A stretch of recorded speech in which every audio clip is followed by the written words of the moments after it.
봄이 깊어지고 있었다. 산기슭 마을 곳곳에서 여인들이 봄나무를 캐는 모습이 보였다. 겨우내 얼었던 땅이 풀리고 연한 새순들이 고개를 내밀던 때였다. 나는 윤설과 함께 그 마을을 지나던 중이었다. 산 아래 작은 마을, 평화로워 보이는 곳이었지만 마을 어귀에 들어서자 이상한 기운이 느껴졌다. 사람들의 표정이 어두웠고 수군거리는 소리가 여기저기서 들려왔다. 한씨 할멈 때문이라니까요? 그 사람이 준 약초를 먹고 다들 쓰러졌다는데. 저주라도 건 게 아닐까요? 걸음을 멈추고 귀를 기울였다. 윤설이 작게 속삭였다. 도연나리, 저 사람들 눈빛이 예사롭지 않습니다. 마을 사람들은 모두 한 방향을 바라보고 있었다. 산 중턱, 다른 집들과 떨어져 홀로 서 있는 작은 오두막이 보였다. 무슨 일입니까? 마을 이장으로 보이는 노인이 한숨을 쉬며 대답했다. 나그네시군요. 이 마을에 큰일이 생겼습니다. 열흘 전부터 마을 여인들이 병에 걸리기 시작했습니다. 갑자기 열이 나고 배를 움켜쥐며 쓰러지는 병입니다. 벌써 5명이나 앓아눕고 있습니다. 이장이 산 중턱의 오두막을 가리키며 말을 이었다. 저기 사는 한씨 할멈이 저주를 걸었다는 소문이 퍼졌습니다. 병에 걸린 여인들이 모두 할멈이 준 약초를 먹었다고 합니다. 증거가 있습니까? 김씨 부인이 직접 말했다. 산에서 나무를 캐다가 한씨 할멈을 만났는데 할멈이 약초를 쥐어주며 다려 먹으라 했다고 합니다.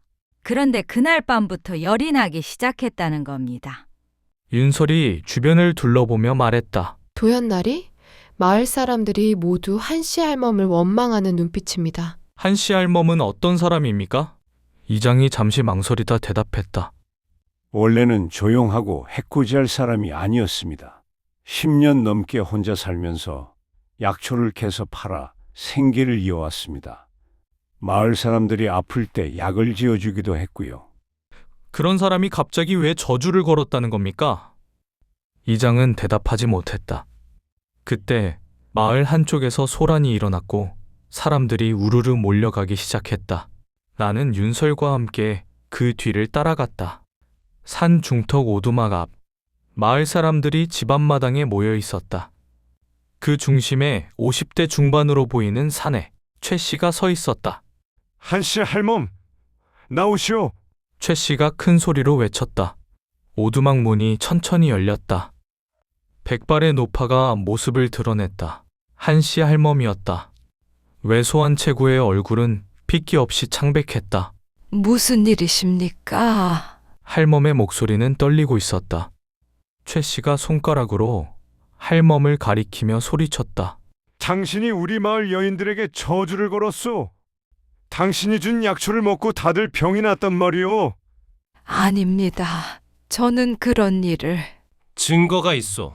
5명이 모두 증언했소. 당신에게 약초를 받았다고. 군중 속에서 누군가 소리쳤다. 마을에서 쫓아내야 합니다. 사람들의 목소리가 점점 커졌고 할멈은 뒷걸음질 치며 문턱에 기댔다. 나는 앞으로 나섰다. 잠시 기다리십시오. 사람들의 시선이 내게 쏠렸다. 저는 김도연이라 합니다. 그런데 한 가지 여쭙겠습니다. 할멈이 준 약초가 정말 독이 든 것이라는 증거를 보셨습니까? 최 씨가 말문이 막혔다. 증언만으로는 부족한 부분이 있습니다. 약초를 직접 확인해 보셨습니까? 아니면 다른 원인이 있을 가능성은 생각해 보셨습니까? 내 말에 최 씨의 얼굴이 붉어졌다. 나는 할멈에게 다가갔다. 할멈, 병에 걸린 여인들에게 약초를 주신 게 맞습니까? 할멈이 고개를 끄덕였다. 맞습니다. 하지만 그건 몸을 보호하는 약초였습니다. 쑥, 민들레뿌리, 냉이 모두 이맘때 흔히 먹는 것들입니다. 고개를 끄덕였다. 모두 독이 될 리 없는 약초들이었다. 그때 할멈이 비틀거리며 쓰러질 뻔했다. 재빨리 부축했다. 며칠째 아무것도 드시지 못하셨습니다. 옆에 있던 여인이 작게 말했다. 단식을 하고 계십니다. 저는 누명을 쓰고 살 수 없다며. 할멈을 오두막 안으로 데리고 들어갔다. 윤설이 자연스럽게 할멈을 돌보며 물 한 그릇을 떠왔다. 밖으로 나와 사람들을 향해 말했다. 내일까지 시간을 주십시오. 제가 직접 조사하고 진실을 밝히겠습니다. 최 씨가 코웃음을 쳤다. 야근의 주제에 무슨 수로? 만약 제가 다른 원인을 찾아낸다면 어찌하시겠습니까? 목소리에 힘을 실었다. 이장이 나서서 말했다. 알겠습니다. 내일 해질 무렵까지 기다리겠습니다. 고개를 끄덕이며 사람들이 하나둘 흩어졌다. 최 씨는 마지막까지 나를 노려보다가 돌아섰다. 마을을 둘러보았다. 부드럽고 따뜻한 봄바람이 불어왔지만 그 바람 속에는 차가운 무언가가 섞여 있었다. 이른 아침부터 움직였다. 윤설에게 말했다. 윤설, 당신은 마을 여인들에게 병든 이들이 평소 어떤 물을 쓰는지, 어디서 나무를 캐는지 알아봐 주시오. 알겠습니다, 도연나리. 나는 가장 먼저 김씨 부인의 집을 찾아갔다. 방 안, 김씨 부인이 누워 있었다. 얼굴은 창백했고 이마에는 식은땀이 맺혀 있었다. 부인, 몇 가지 여쭙겠습니다. 언제부터 아프셨습니까? 그러니까 열흘쯤 되었습니다. 한씨 할멈을 만난 게 언제였습니까? 그날 아침이었습니다. 마을 아래 개울가에서 나무를 캐고 있는데 할멈이 다가와서 봄철 기운 돋우는 데 좋다며 약초를 주셨습니다. 다려 먹으라고요. 그 약초를 드셨습니까? 예, 그날 저녁에 다려 먹었습니다. 그런데 밤부터 배가 아프고 열이 나기 시작했습니다. 그날 다른 것은 드시지 않았습니까? 아, 그날 나물도 캐서 저녁에 먹었습니다. 혹시 나물과 약초를 어디서 씻었습니까? 마을 샘터물입니다. 모두 거기 물을 씁니다. 그 말을 마음속에 새겨두었다. 나머지 병든 여인들도 찾아갔다. 모두 같은 증상이었고 같은 이야기를 했다. 윤설이 돌아왔다. 도연날이 마을 여인들에게 물어보니 모두 같은 이야기를 합니다. 마을 아래 개울가에서 나무를 캐고 마을 샘터물로 씻는다고 합니다. 모두 같은 샘터 물을 쓴다는 말인가요? 그렇습니다. 무언가 걸렸다. 윤설, 한씨 할멈은 어디 물을 쓰는지 아시오? 할멈께 여쭤보니 산 중턱 위에 작은 샘이 하나 더 있다고 합니다. 할멈은 그 물을 쓴다고 하셨습니다. 그 말을 듣는 순간 실마리가 보였다. 마을 샘터로 향했고 윤설이 뒤를 따랐다.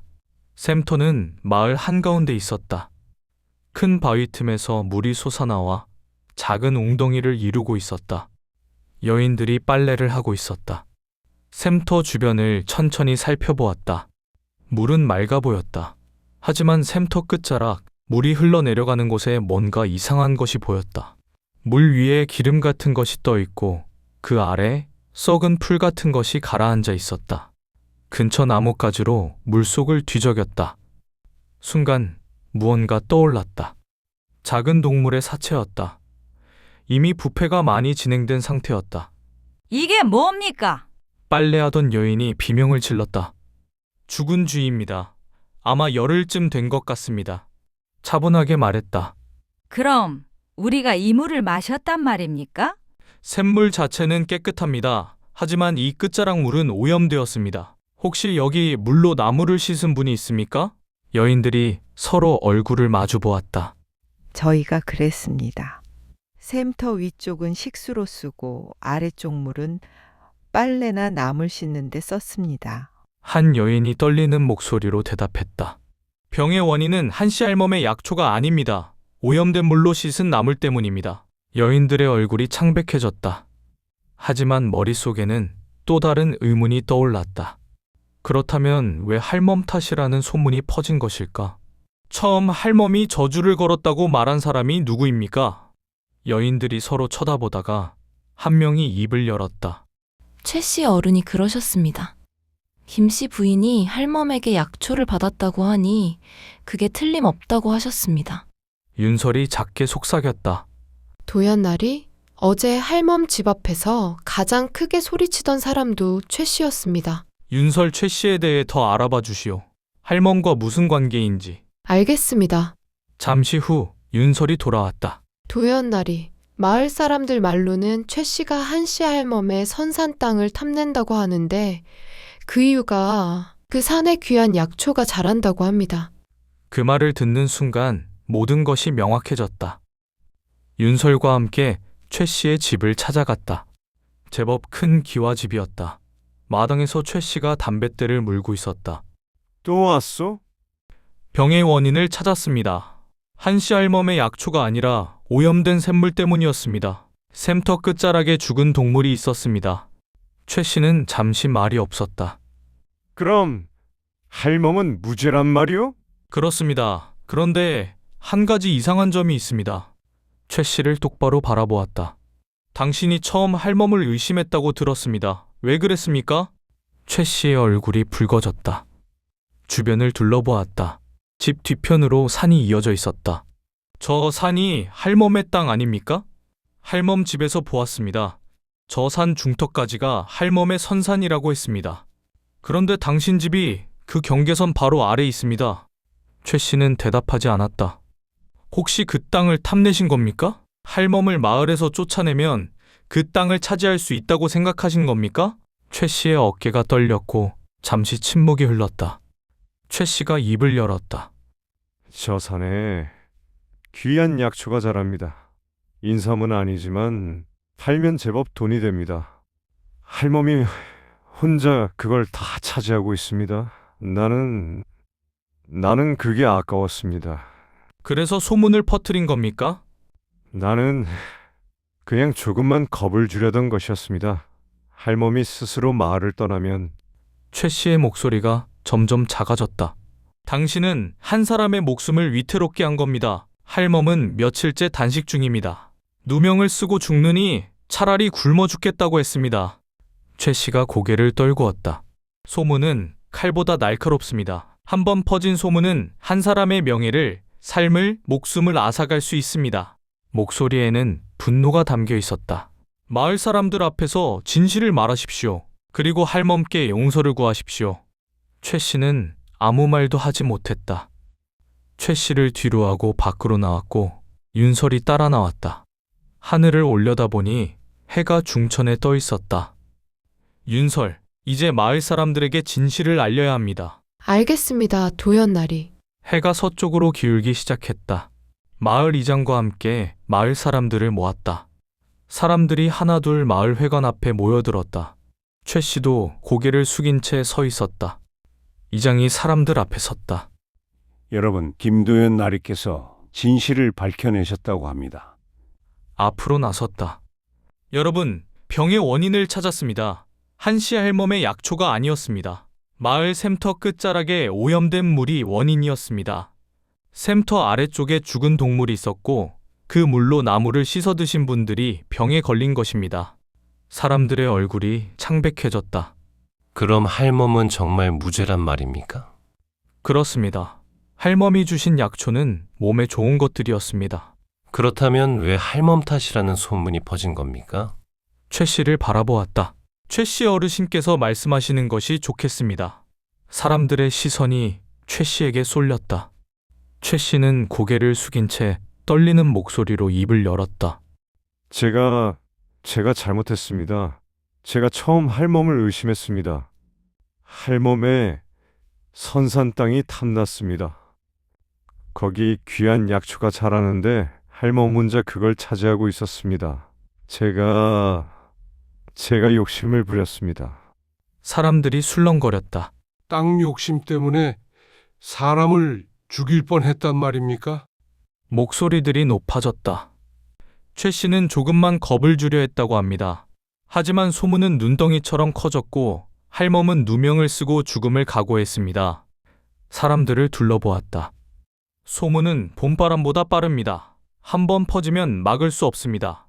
그리고 소문은 진실보다 강합니다. 여러분 중 누구도 직접 확인하지 않았습니다. 그저 소문을 믿고 할멈을 몰아붙였습니다. 한 사람의 명예를 무너뜨리는 건 쉽지만 되살리는 건 어렵습니다. 여러분, 할멈께 가서 용서를 구하십시오. 이장이 먼저 움직였다.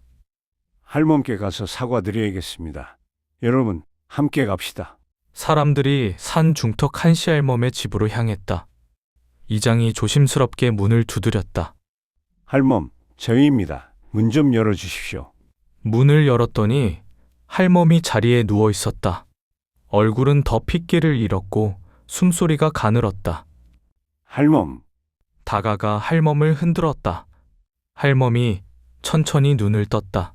김도현 나으리, 이장어른. 진실이 밝혀졌습니다. 당신은 무죄입니다. 할멈의 눈에 눈물이 고였다. 이장이 무릎을 꿇었다. 할멈, 저희가 잘못했습니다. 진실을 확인하지도 않고 당신을 의심했습니다. 용서해 주십시오. 다른 사람들도 하나씩 무릎을 꿇었다. 최 씨가 마지막으로 할멈 앞에 무릎을 꿇었다. 할멈, 저 때문입니다. 제 욕심 때문에 당신이 이 지경이 되었습니다. 죽을 죄를 지었습니다. 최 씨는 바닥에 이마를 찧었다. 할멈이 떨리는 손으로 최 씨의 어깨를 잡았다. 일어나시오. 이미 지난 일입니다. 당신도 사람입니다. 욕심이 있을 수 있습니다. 다만 다시는 이러지 마시오. 최 씨가 소리내어 울었다. 밖으로 나가 윤설을 불렀다. 윤설, 할멈께 죽을 쑤어드릴 수 있겠습니까? 그리고 마을 사람들에게 샘터를 깨끗이 청소하라고 전해주십시오. 알겠습니다, 도연나리. 며칠 후 마을 샘터가 깨끗해졌고 한씨 할멈도 기력을 되찾았다. 어느 날 아침 할멈이 마을 아래로 내려왔다. 손에는 약초가 담긴 작은 바구니가 들려 있었다. 아직 아픈 분들이 계시다고 들었습니다. 이 약을 드리고 싶습니다. 김씨 부인이 달려와 할멈의 손을 잡았다. 할멈, 고맙습니다. 이미 지난 일입니다. 이제는 함께 살아가야지요. 할멈이 미소를 지었다. 사람들이 하나씩 다가와 할멈께 인사를 건넸다. 최 씨도 멀리서 지켜보고 있었다. 할멈이 최 씨에게 다가가 약초 한 묶음을 내밀었다. 당신도 며칠 동안 고생이 많으셨을 겁니다. 이걸 드시오. 할멈, 마을 일을 1년 동안 도우라고 이장님께서 말씀하셨습니다. 성실히 하시오. 그리고 선산 땅 경계의 돌을 원래 자리로 돌려놓으시오. 최 씨가 고개를 숙였다. 예, 그렇게 하겠습니다. 그 모습을 멀리서 지켜보고 있었다. 윤설이 옆에 섰다. 할멈께서 참 선하신 분이십니다. 그렇습니다. 소문에 짓눌려 죽을 뻔했지만 여전히 사람들을 용서하고 보살피는 것 같습니다. 도연나리, 최 씨는 벌을 받아야 하는 것 아닙니까? 벌은 이미 받고 있습니다. 양심의 가책과 마을 사람들의 시선, 그리고 1년 동안의 봉사, 그것으로 충분합니다. 봄바람이 불어왔다. 따뜻하고 부드러운 바람이었다. 소문은 봄바람처럼 빨리 퍼지지만 진실은 뿌리처럼 깊이 남는 법입니다. 중얼거렸다. 소문은 가벼워서 바람에 날아가지만 진실은 무거워서 땅에 뿌리 내린답니다. 시간이 걸리더라도 결국 진실이 남는 법입니다. 윤설이 고개를 끄덕였다. 마을 사람들이 모여 봄나무를 캐는 모습이 보였다. 이번에는 샘터의 깨끗한 물로 나무를 씻고 있었고 한씨 할멈도 그들 사이에 섞여 있었다. 그 모습을 보며 작은 미소를 지었다. 윤설, 우리도 떠날 준비를 합시다. 어디로 가실 건가요? 서쪽으로 가봅시다. 저 산 너머 마을로. 산을 가리켰다. 두 사람은 천천히 마을을 떠났다. 뒤돌아보니 한씨 할멈이 손을 흔들고 있었다. 나도 작게 손을 흔들어 답했다. 봄이 깊어지고 여름이 다가오는 길목. 서쪽 산길을 넘고 있었다. 한씨 할멈의 마을은 이미 저 뒤에 남았다. 소문으로 시작된 사건은 진실로 끝났지만 마음속에는 여운이 남아 있었다. 사람들은 왜 그리 쉽게 소문을 믿는 걸까?